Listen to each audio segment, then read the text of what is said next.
Coucou à tous. J'ai choisi d'avoir aujourd'hui une vidéo un peu rigolote avec juste ma petite tête et au-dessus mon tableau fétiche que certains d'entre vous ont déjà aperçu sur mes murs, je crois. Ah, je croise mes jambes, j'ai un petit peu mal au dos. Mon tableau fétiche qui a été peint par Katine, qui est également une amie, un contact à moi parisien, qui est une artiste que j'adore, qui fait des anges, qui fait des lumières qui rayonnent autour de nous mais qu'on ne voit pas forcément en réel, qui est dans l'imaginaire, dans la connexion avec certaines histoires, certains contes, et j'aime beaucoup ce qu'elle fait. Et ce tableau, qui est d'un bleu profond absolument sublimissime, ce bleu clin que j'adore tant, s'appelle Encore et encore, et il montre les jambes de deux personnes complètement entremêlées, sans que l'on sache s'ils sont dans le vide, sur un muret, dans la mer, au bord d'une fenêtre. Bref, j'adore ce tableau. Je vais essayer de vous le montrer. Voilà, hop, en entier pour que vous puissiez bien le voir. Et j'avais envie de faire cette vidéo un petit peu différemment. Vous faire un coucou. Vous êtes bien sur la chaîne de Coloriel en ce week-end d'hiver froid mais très beau.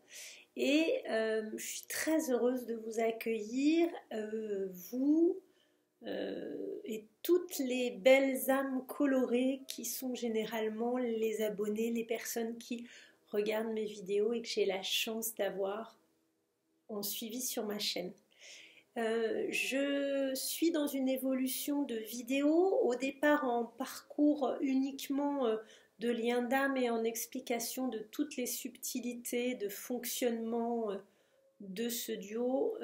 J'ai élargi de plus en plus vers l'éveil spirituel, la prise de conscience, l'intégration de l'abondance pour du mieux-être, et j'en suis arrivée à des parcours d'éveil tous azimuts, beaucoup plus vastes, avec beaucoup plus d'ouverture dans l'approche, parce que je pense que l'important c'est d'agrandir finalement toute cette communauté à un anneau conscient, intelligent, connecté, câblé, regroupé, positif et puissant, qui se met en place de par le monde. Ce collectif que j'aime beaucoup, qui est très créatif, ouvert, qui garde une forme de discernement, tout en ayant un recul nécessaire par rapport à certaines choses qu'on essaye d'inculquer, qui a une façon de penser différente, qui fait le pas de côté nécessaire pour se faire son propre avis, tout en étant un petit peu décalé, un petit peu ambitieux vers la capacité à faire plein de choses, créatif, adepte de la protection de la planète, du ressourcing, du recyclage, de la récupération des choses pour en faire des économies, qui peut pour certains flirter avec un mode de survivalisme qui vise l'autonomie aussi de certaines choses. C'est vrai que c'est un petit peu mon approche, sans excessivité, dans la tolérance des différences de chacun, pour permettre d'accueillir aussi que notre prisme est unique et nous donne un rayonnement, une tonalité différente pour chacun de nous. Moi j'ai toujours pensé qu'elle était bleu-vert, ce bleu ambigu qu'on trouve sur les pans et sur les cols verts aussi. C'est pour ça qu'avant de m'appeler Coloriel, j'avais un pseudo que j'utilisais aussi en mail, qui était Bleu du col vert, qui a été, je pense, mon premier surnom lorsque j'ai décidé d'apprendre à écrire des haïkus, ces petits poèmes japonais en 3 lignes et avec des strophes et des vers de 5 pieds et 7 pieds. Et puis c'est devenu coloriel parce que je suis définitivement une fan de la couleur et merci d'en mettre dans nos vies, de les aimer, de les apprécier au lieu d'être ternes. J'aime la couleur et je regardais ce midi un documentaire sur un clan, une forme d'ethnie qui vit au Népal, donc entre l'Inde et la Chine, au nord du Népal, et où les femmes ont plusieurs maris, ces espèces d'ethnies rarissimes où le monde fonctionne sur une autre façon que le polyamour masculin. Là, c'était sur le polyamour féminin. Donc un autre référencement de type de famille. Et indépendamment de cette différence que je trouvais intéressante, surprenante, je remarquais surtout les costumes traditionnels et les couleurs absolument estomacantes, bluffantes, magnifiques, avec du rose fuchsia, du vert fluo, du bleu cyan, vraiment une intensité de teintes extraordinaire qu'on ne trouve plus du tout dans nos civilisations ou de manière très très très très isolée. C'est-à-dire que vous allez porter un orange fluo ou un rose fluo, mais mélanger ce type de vibration très très haute avec plusieurs autres du même style, indépendamment de faire ethnique, ça va faire mosaïque, ça va même être tellement fort, voire chaotique, qu'on va considérer que c'est trop, que c'est agressif, clinquant, vulgaire, je ne sais pas quel terme employer. Et là, je regardais ce costume traditionnel qu'avait la femme avant de partir à une réunion annuelle avec d'autres. Et elle avait sa coiffe traditionnelle, elle avait son manteau tout brodé, avec des fleurs, avec des motifs. Et dans leur habitation, il y avait des tissus de toutes les couleurs avec des petits carrés. Et c'était d'une vibration, mais folle. C'était sublime. Et je me suis dit, ah waouh, ce que ça fait du bien. Ça fait du bien parce que sinon, on est sur quelque chose de relativement atone. Et c'est dommage. C'est dommage d'être dans une monocouleur ou dans des couleurs uniquement ternes. Et c'est aussi pour ça que je vous conseille de remettre de la couleur dans votre vie. Reprenez les stylos et remettez de la couleur dans votre vie. Et d'ailleurs, je vais vous montrer, je plonge, hop, je vais vous montrer les petits sabots que je me suis offert de chez les sabots de Marie. Et j'ai mis la photo sur Instagram et sur Facebook parce que j'avais déjà vu ces petits sabots suédois, les sabots de Marie, et je les trouvais super mignons.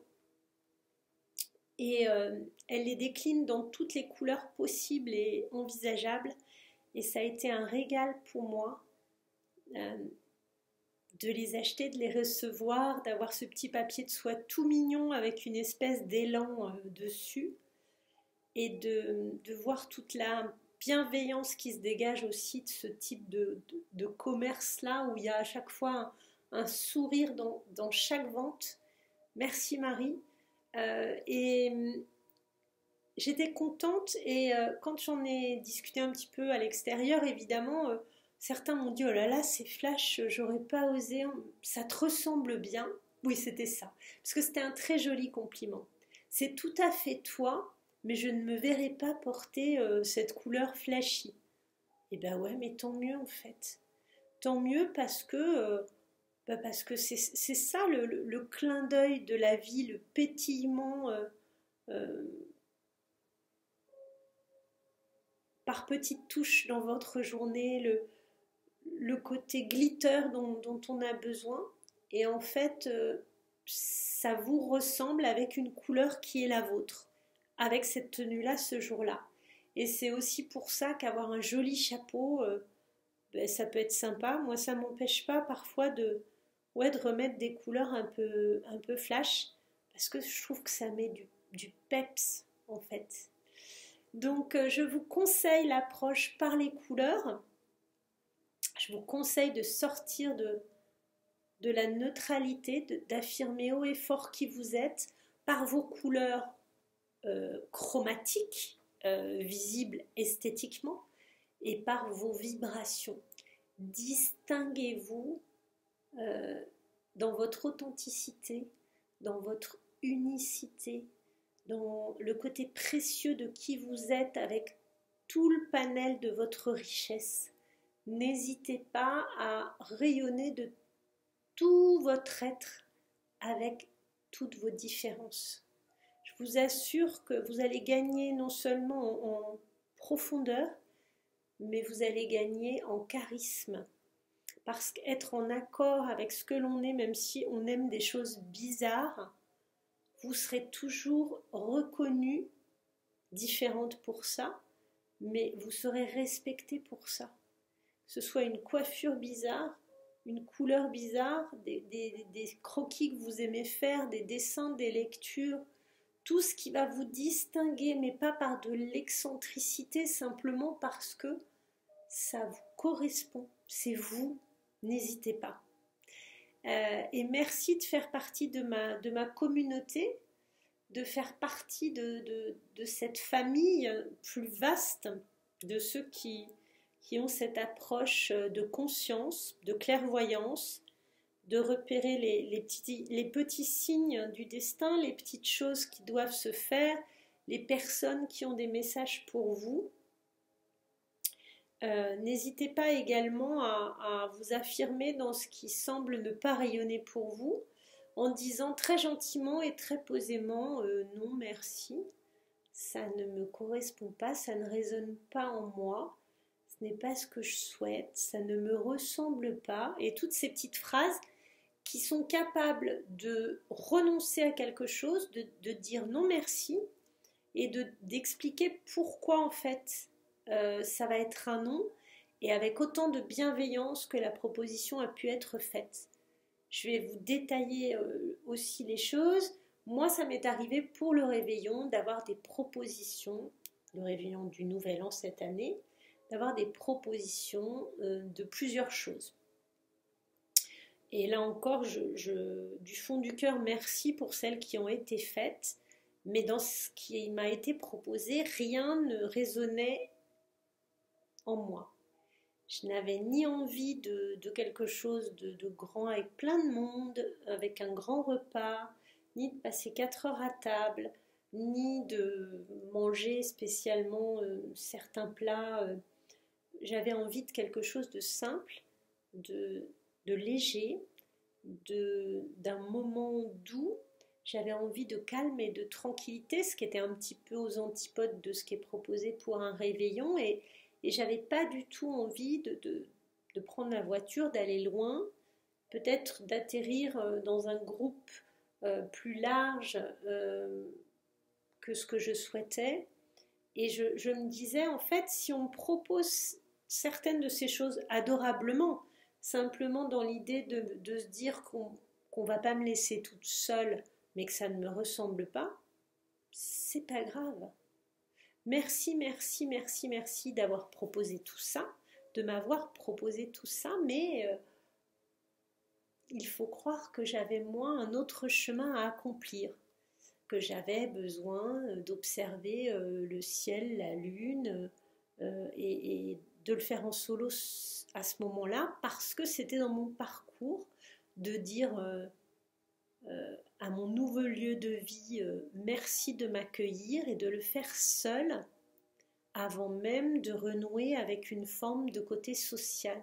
Ce que je veux dire, c'est que parfois votre approche, votre parcours, après de grands changements de vie, peut-être un déménagement, une nouvelle façon de penser, peut-être un changement amoureux, pour d'autres un changement familial ou professionnel. Bref, chacun se reconnaîtra au stade où il est. Lorsque vous êtes à ce point de tumulte qui ont pu exister et que vous retrouvez une forme de calme, accordez-vous le privilège de vous reconnecter déjà avec vous-même pour être en ordre. Toutes ces modifications et toutes ces choses prouvent que vous êtes en pleine transformation, en pleine mutation et que peut-être vous avez besoin de remettre en ordre certaines choses avant de vous accorder un nouveau départ, un nouveau galop vers un bonheur différent, une nouvelle forme de relation amoureuse ou relation professionnelle ou même relation affective sociale, un contexte de communication qui a complètement changé. Et lorsque vous êtes dans ce cadre d'évolution, de partage avec beaucoup plus d'authenticité, vous allez peut-être avoir du mal à trouver un état de correspondance, de résonance avec les autres. Et c'est ce qui vous poussera probablement pendant quelque temps à rester un peu dans votre coin comme un ermite ou avoir l'impression que ça ne bouge pas trop encore vers quelque chose de différent. Parce qu'il faut, je crois, laisser le temps au temps. Et après avoir cherché comment j'allais répondre à ces personnes et avoir trouvé les mots justes, je me suis dit, mais j'ai rien à chercher du tout. Cette année, ce sera comme ça. Et il n'y a pas de punition, c'est plutôt une grâce, une chance. Et peut-être que l'année prochaine, j'aurai très envie de vivre et de partager de manière beaucoup plus stable, affirmée, installée et confortable quelque chose avec beaucoup plus de personnes. Et tout ça est ok. Donc sachez vous accorder l'intuition qui est la bonne et la connexion qui est la bonne en fonction de ce qui se présente. Personne ne se fâchera du moment que c'est dit avec beaucoup de gratitude et de gentillesse. Voilà pour ce partage. Je vous souhaite plein de jolies choses à vous tous. Merci encore à tous les abonnés. N'hésitez pas à me laisser des petits commentaires. Pour ceux qui le souhaitent et qui ont besoin éventuellement d'un suivi ou d'un accompagnement sur leur éveil spirituel et parcours, n'hésitez pas à me faire un mot à Coloriel, COLORIELLLE, 2 le chiffre, @gmail.com. Merci à tous ceux qui l'ont fait, qui m'ont fait confiance. Merci à tous ceux qui le feront déjà. Et à très bientôt. Bye bye.